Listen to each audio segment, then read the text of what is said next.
Tonight on The Roast, a local council is spying on its residents and a commission is established to protect Australian industry.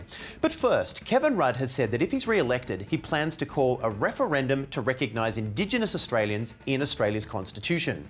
It's his eagerly awaited follow-up album to the very well-received Indigenous debut, The Apology. Tony Abbott has also addressed this issue, restating his commitment to release a draft constitutional amendment for public consultation within 12 months of a coalition government taking office.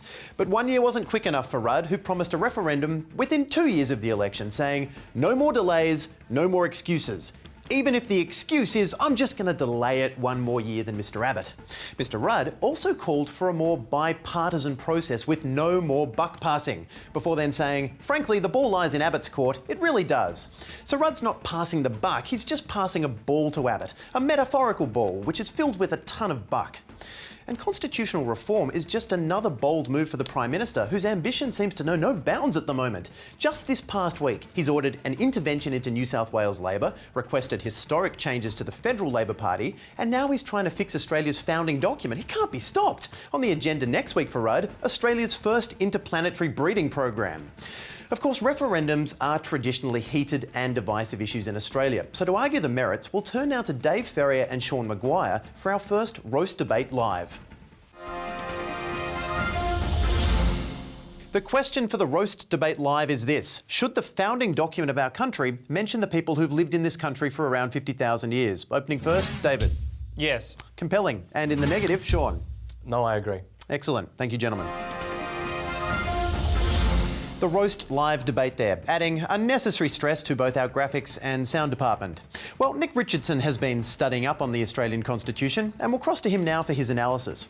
Tom, this thing is amazing. Do you know I'm allowed to buy a gun? And apparently the press should be free. It's like the People versus Larry Flint up in here, but without all the hardcore pornography. Unless, no pornography. Yeah, Nick, you're reading the American Constitution. Wait, we have a constitution? Mum, do we have a copy of our Constitution? I love you. Tom, if our Second Amendment is anywhere near as contentious as America's, it'll make for some great debate.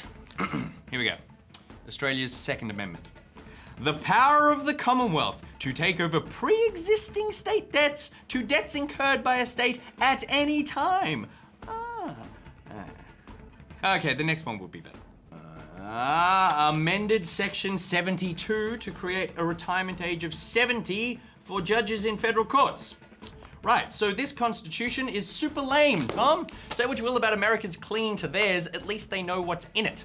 Hell, even I do. Thank you very much, Law and Order box set. All right, then how do you think that Australians can become more interested in our own constitution? Well, a bit of pornography wouldn't hurt. Or we need intense, polarising debate like America has. On the one side, they've got the NRA clinging to their guns and Second Amendment, and on the other, they've got the president trying to pry that amendment away from their warm, gun-filled hands.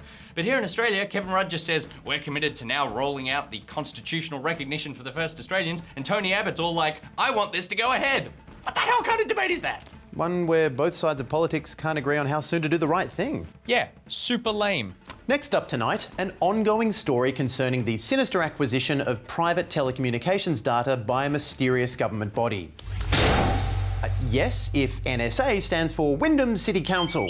Located in Melbourne's outer southwest, Wyndham has a population of nearly 188,000, was recently reported to be the worst council in Melbourne, and is presided over by Mayor and clown from my nightmares, Heather Marcus. And now Wyndham Council has been slammed by privacy advocates for spying on its residents, after figures from the Attorney General's Department revealed it had accessed private mobile phone data and email records almost 50 times in the past 3 years. Which is quite a lot compared to all the other Victorian councils combined, who've done it a total of no one else has ever done it. So they're out there on their own, standing on that wall and keeping Wyndham safe by hunting down terrorists. Not to hunt down terrorists, but to catch litterbugs and owners of unregistered pets. Keeping Wyndham safe by hunting down litterbugs. And it's a simple process. If the council finds some rubbish on the ground, they just bring up the Wyndham metadata. By knowing the GPS location of the half-eaten snack, they can then access the names and addresses of people who made phone calls or sent texts and emails at that time, narrowing the search area to Wyndham and all the suspects to people who live in or passed through Wyndham. For more, let's cross to privacy reporter Mark Humphreys, live from Wyndham. Mark, should these residents be concerned? Oh, only if they have something to hide, Tom. The only thing the Wyndham Council is guilty of here is enforcing the law. And that's an oxymoron. But the council is using pretty intrusive techniques to solve minor issues. Okay, Tom, there is nothing minor about breaking the law. It's the law. Without the law, it'd be total chaos, like Waterworld or Egypt. And what, you'd be okay with your council using your phone records and email data to hunt you down over, like, an unregistered pet? Okay, first of all, that would never happen. Because you always register your pets? Because I hate all animals. I don't believe in co-inhabiting with other species. And second, if you're not doing anything wrong, you've got nothing to worry about because Wyndham is watching. Ooh, Mark, did you clear that sign with the council before you put it up? Did I get permission to put up a sign on a light post? No, Tom, I think I'll be fine.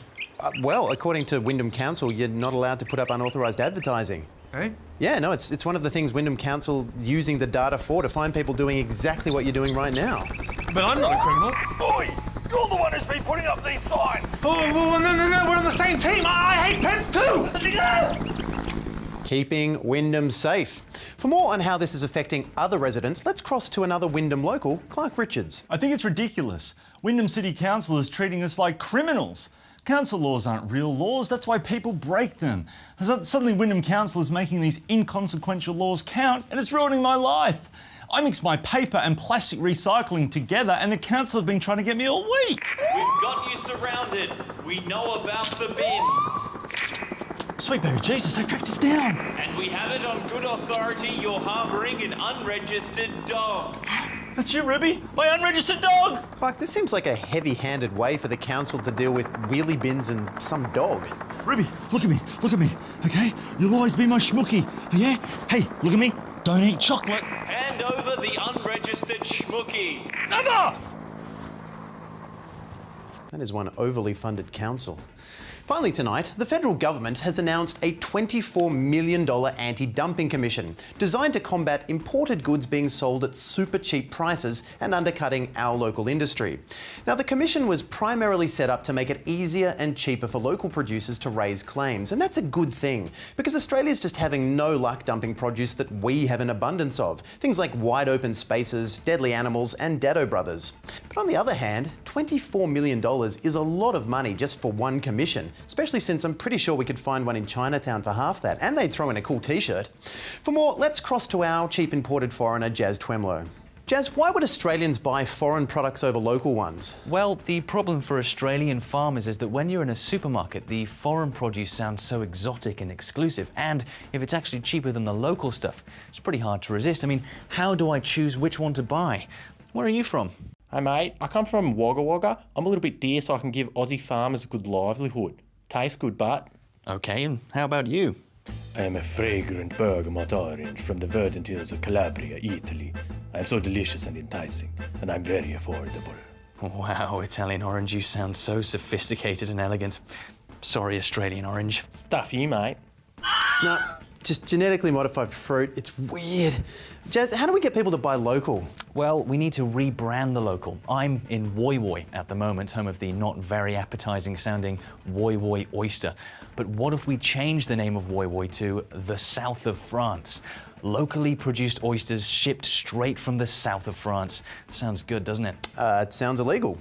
You would say that, local, boringly named Tom Glasson. Oh yeah, cheers foreign Jazz Twemlow. What kind of a Scrabble name is that? Could someone get me one of those talking Italian oranges? Was that? Salute. Hey, thank you. Now, before we go tonight, let's check back in with Clark to see how he's faring against Wyndham Council. Tom, I've made it across the border. I'm in the next suburb. They have no jurisdiction to track me or my unregistered dog. I'm trying to find somewhere to go. I've been offered asylum in Geelong, which is only a few stops from here. So what are you going to do now?